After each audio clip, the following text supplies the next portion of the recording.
우리가 일상에 무료함을 느낄 때는 항상 내가 좋아하는 뭔가를 찾게 되어 있습니다. 그래서 우리는 내가 좋아하는 즐거움이다 이런 식으로 표현합니다. 잠깐이면 괜찮을 것 같고 아무도 모를 것 같고 또 내 마음을 채워줄 것처럼 속삭입니다. 그러나 하나님 없는 즐거움은 절대로 우리를 그냥 그대로 내버려 두지 않습니다. 그것은 반드시 우리를 삼키게 돼 있죠. 처음에 내가 그것을 다스리는 것 같아요. 내가 좋아하는 것, 내가 지금 몰입하는 것, 이 모든 것을 내가 이제 핸들링할 수 있다고 생각을 해요. 그런데 어느 순간 그것이 내가 좋아하는 그것이 나를 다스리기 시작합니다. 이 상태가 되면 이제 컨트롤이 되기 어려운 상태죠. 이것이 바로 우상이 되어가는 과정이에요. 우리의 즐거움이 우상이 되어가는 과정. 처음엔 취미였고 남이 하니까 나도 했는데 그 즐거움이 교회 가는 것을 멀리하게 되고 그리스도인으로서 살지 못하게 하는 거예요. 남자들은 낚시에 빠지면 밤낮이 없어요. 가정도 없습니다. 그리고 뭐 주일은 주일대로 없죠. 뭐 골프에 빠져도 마찬가지. 오늘 본문은 바로 그 즐거움의 역설적인 비극을 보여줍니다. 하나님을 떠난 즐거움. 이 단어가 중요하죠. 하나님과 함께하는 하나님이 허락하신 또 하나님 안에서 누리는 그런 어떤 즐거움이 있어요. 그것도 우리가 생각하는 그런 모든 것들이에요. 자, 쇼핑하는 것들 좋아하는 분들도 있을 거예요. 근데 그게 자기의 어떤 삶의 범위 안에서 이렇게 내가 좋아하는 것들을 이렇게 우리가 구입하고 이런 거는 자기의 어떤 좋은 건강한 취미죠. 근데 그것을 벗어난 사람을 저는 보았어요. 이전에 제가 섬기던 교회에 한 청년이었는데 부모님이 상담을 해서 한참 이야기를 듣는데 하루에도 한 10박스, 20박스가 계속 오는 거예요. 그 뭐냐 온라인으로 계속 쇼핑을 하는 거예요. 그래서 신용카드도 막아놓고 했는데도 어느 날 엄마 카드를 갖다가 이렇게 몰래 가져가서 하기도 하고 이런 것들은 비록 그 자매가 청년부에서 열심히 하지만 그 삶이 잘못된 즐거움에 빠져 있는 거죠. 사랑하는 여러분, 우리가 붙잡아야 할 그런 어떤 기쁨은 어떤 감정적인 환희나 그런 어떤 즐거움이 아니죠. 우리를 살리시는 예수 그리스도 그분이 우리의 진정한 기쁨이 될 때 우리는 무엇이 올바른 즐거움인지를 우리가 분별하게 되고 또 때로는 선을 넘을 때는 그것을 절제할 수 있는 힘이 돼요. 왜? 우리가 그리스도 안에 있으니까. 우리가 성령 안에 있으니까.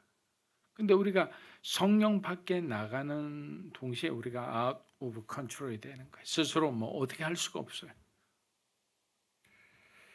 에스겔 23장 22절 우리 한번 읽어보겠습니다. 그러므로 오홀리바여 주 여호와가 이렇게 말한다. 너와 사이가 멀어진 내 애인들을 내가 선동해 너를 대적하게 할 것이다. 사방에서 그들을 하나님 없는 즐거움이 결국 우리를 삼키면 어떤 일이 일어날까요? 오늘 본문은 그 결말을 아주 적나라하게 보여주고 있습니다. 하나님께 버려진 예루살렘 처참하게 버려지고 완전히 황폐해졌습니다. 예루살렘을 상징하는 올리바는 자신이 의지했던 바로 그 사람들에게서 조차 배신을 당합니다. 여러분 우리가 인간의 인생에 있어서 가장 아픈 상처는 뭘까요? 여러 가지 우리가 상처를 받잖아요. 사람들과의 관계에서. 그게 뭐냐면 바로 이 거절의 상처거든요. 배신의 상처예요. 왜 거절의 상처가 깊냐면 인간이 스스로 죄를 지었기 때문에 하나님으로부터 그들은 리젝트 당했어요. 거절당한 거예요. 자기들은 자기들의 죄 때문에 하나님이 에덴에서 그들을 추방시켰는데도 불구하고 그들은 뭐만 생각하냐 하나님이 나를 버리셨다. 그 생각만 하는 거예요. 피해자의 어떤 생각들이.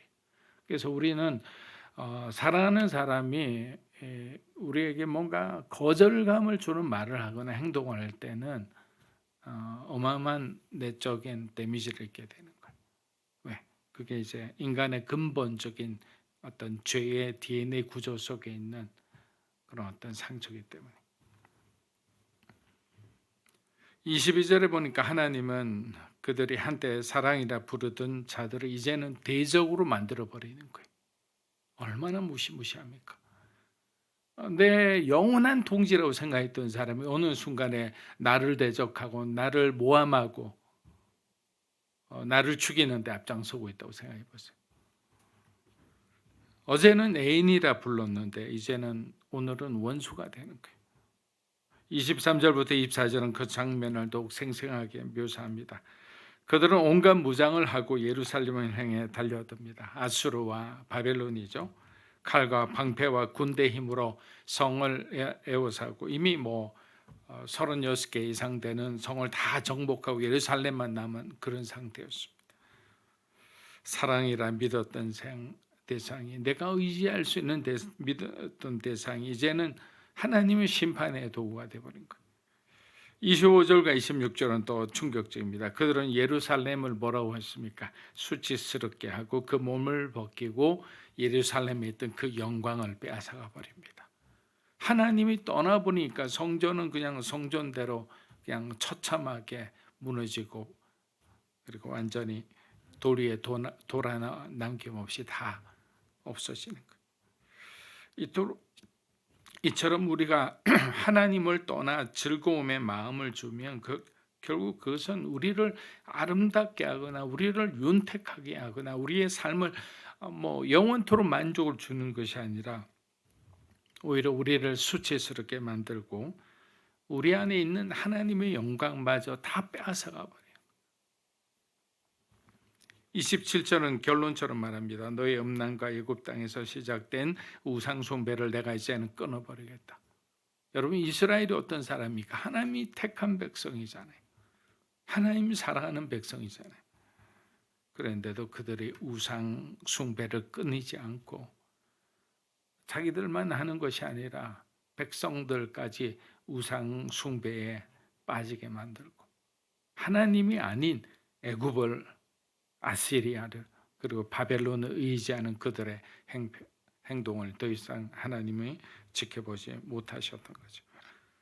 사랑하는 여러분, 즐거우면 처음엔 우리를 어떻게 한다고요? 빛나게 보이는 것처럼 보이지만 결국은 파멸입니다.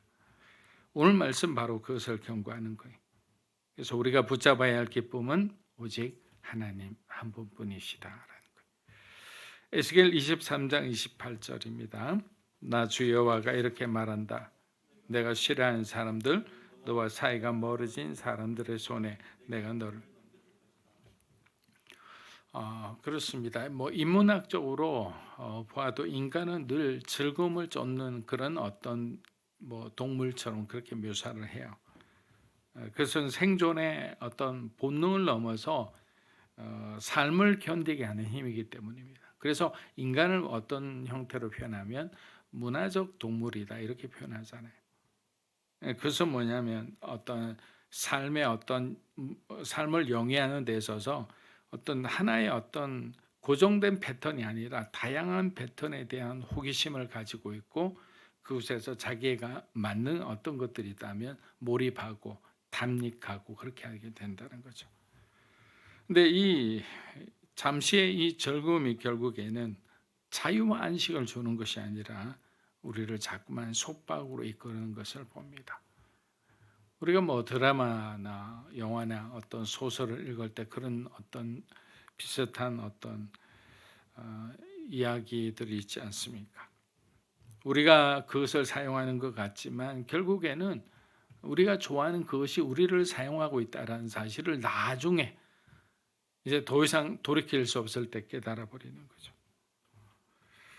여러분, 역사를 보면 수많은 문명들이 화려한 문화를 꽃피웠지만 마지막에는 로마도 마찬가지고 다른 어떤 아테네도 마찬가지고 다 방탕과 쾌락이 그 문명을 삼켜버리고 동시에 멸망했죠. 그래서 오늘 본문은 그 사실을 우리에게 숨김없이 보여줍니다. 하나님 없는 즐거움은 결코 우리를 빛내지 않는다라는 거예요. 하나님 없는 즐거움은 우리를 빛나게 하지 않는다. 결국 남는 것은 기쁨이 아니라 허무요 자유고 파멸이다라는 거죠. 그래서 오늘 말씀을 우리가 준비하면서 저는 그런 생각을 했습니다. 그렇구나. 어떤 성령의 연사 안에서 절제라는 것이 왜 있는지, 그렇구나. 내가 아무리 좋아도 내가 절제할 수 있는 능력이 없다면 그것은 우리에게 축복이 아니라 독이 될 수 있겠구나라는 생각이 들었습니다. 자, 마지막 구절 35절 읽고 마무리하겠습니다. 그러므로 나 주 여호와가 말한다. 네가 나를 잊었고 나를 내 등 뒤로 밀어붙였기에 네 음란함과 장려짓에 대해 자, 본문은 아주 냉정하게 이야기하죠. 네가 선택한 길을 스스로 감당해야 할 것이다. 여러분, 인생은 결국 기억의 문제예요. 무엇을 기억하며 살아가느냐, 무엇을 잊어버리며 살아가는가.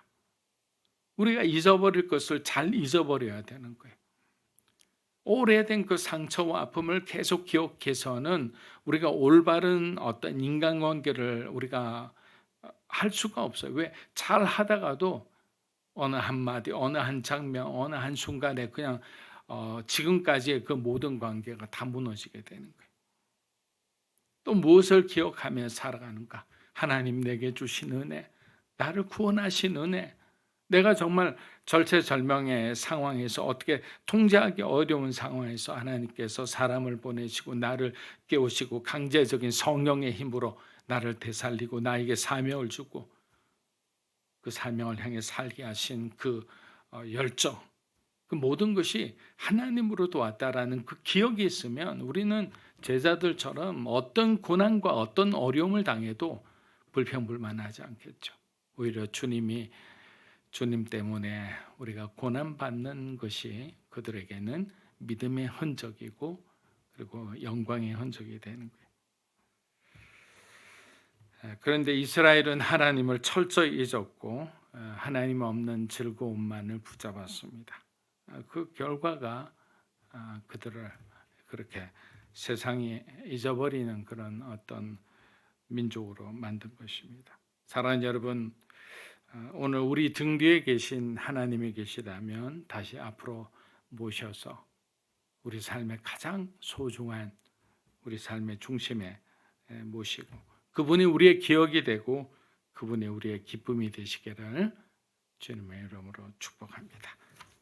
기도하겠습니다. 이제는 우리 주 예수 그리스도의 은혜와 하나님 아버지의 크고 놀라우신 사랑과 성령님의 감화 감동 교통하심의 역사가 우리에게 주신 그 하나님의 은혜를 기억하며 세상이 주는 즐거움이 아니라 하나님 안에서 우리가 누리는 그 기쁨을 바라보며 살아가는 믿음으로 사는 교회 성도 한 분 한 분의 삶과 가정과 소중한 자녀들 위해 이 자리에 계신 하나님의 거룩한 백성들 위해 영상으로 예배드리는 주님의 귀한 동역자 위에 이 나라 민족과 한국 교회와 우리 선교사님 위에 이제로부터 영원토록 함께 하시기를 간절히 축원하옵나이다. 아멘.